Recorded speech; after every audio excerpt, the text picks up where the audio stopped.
これが楽しいね。こんな感じ。こんにちは、柴崎です。今日も本当にいい お天気です。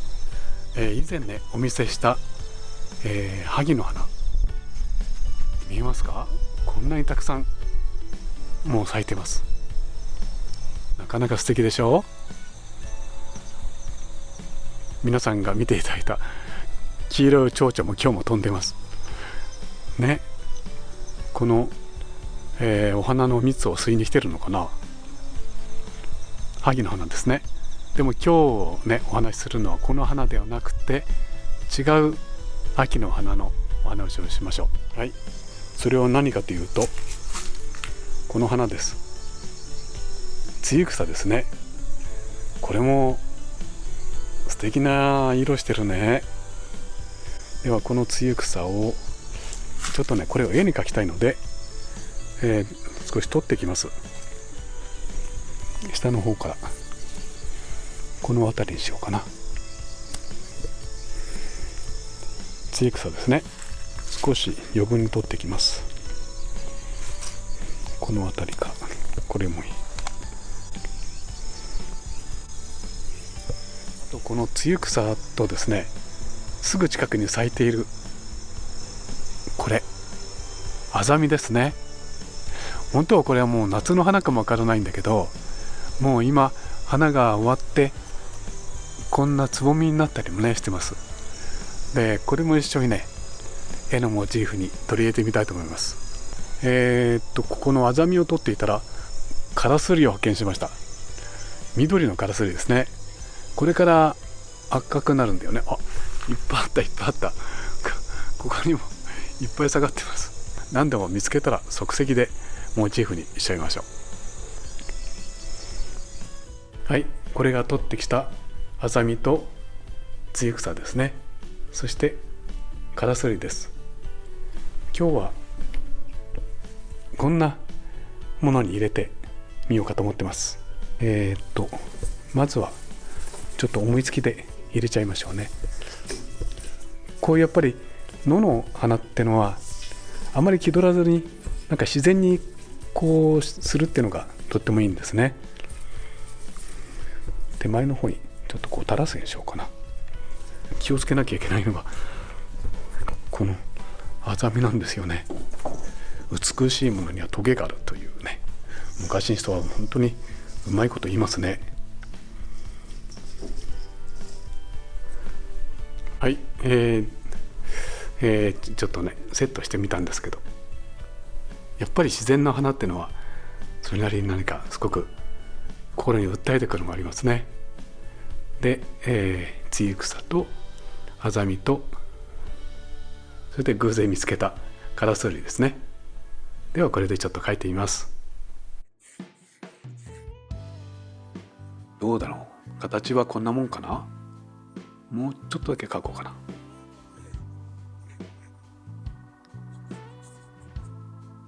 さてと、まあにじみだね。結構あれだな、この白いものにも色があるっていうその捉え方を、ここは大事だね。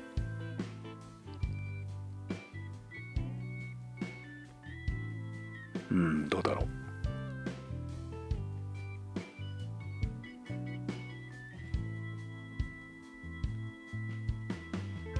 こういう定型なものっていうのはあまりデッサン的にしたくないな。ここら辺はやっぱり抑揚だね。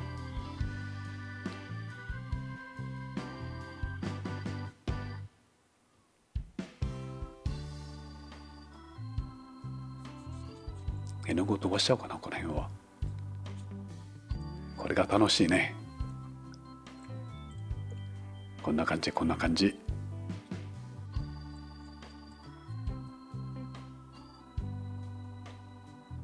の辺も完全にリズムだな。大体で描いていくっていうのは大事ね。ちょんちょんと描いてやろ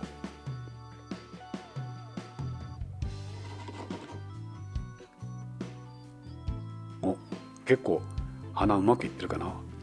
発色はいいね、この辺は。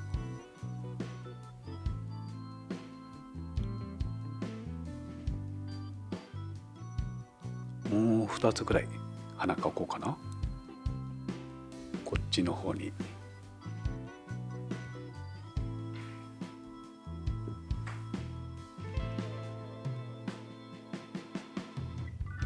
こんな感じだね。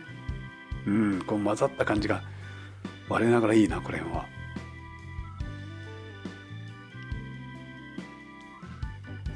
あともうちょっと葉っぱを描いてと。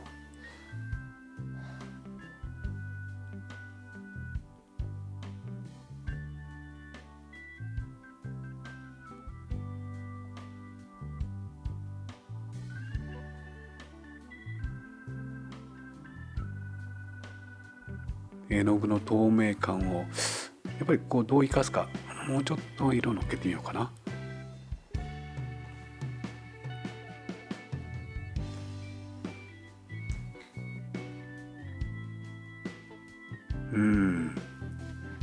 よしよし。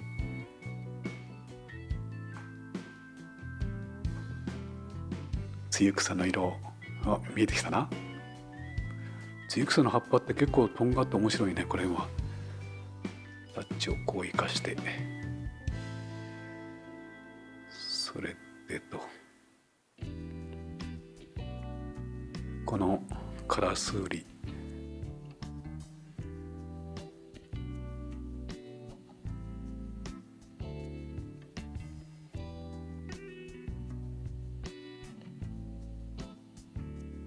どうだ、このくらいから変えて葉っぱのシルエットをこうだな。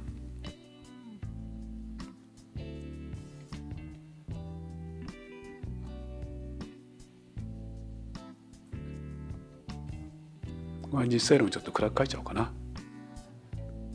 こうやってタッチを生かしてツユクサと。雰囲気だね。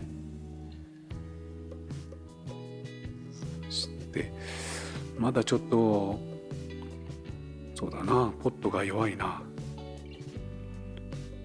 もうちょっと周囲を暗く持っていこうかな。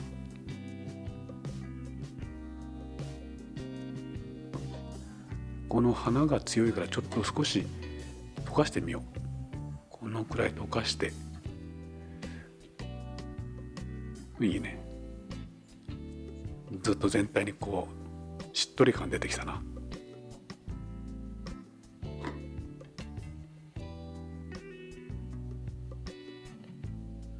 このくらい溶かしちゃおう。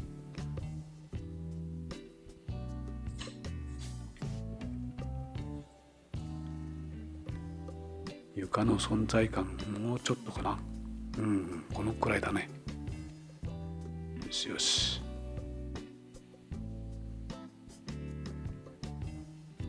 で影が描いてだとつるだな。つるをとこの辺も割り切って、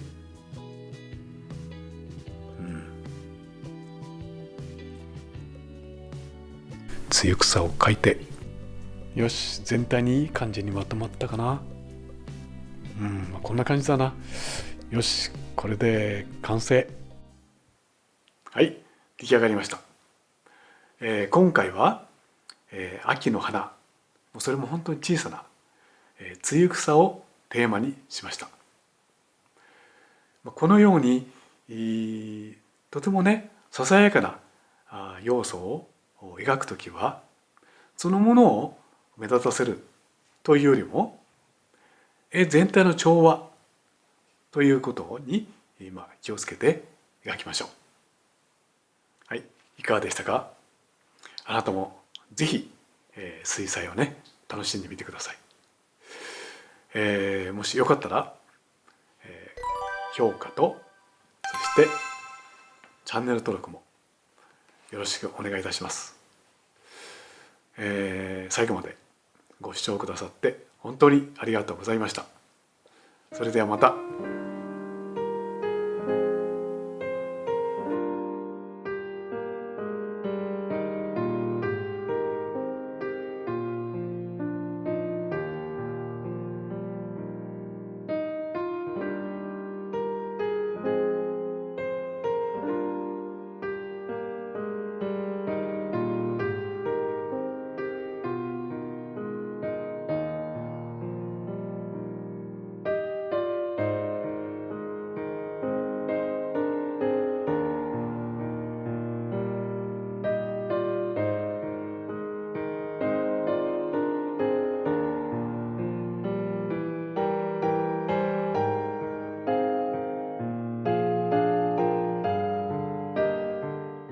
かがでしたか？チャンネル登録もよろしくお願いします。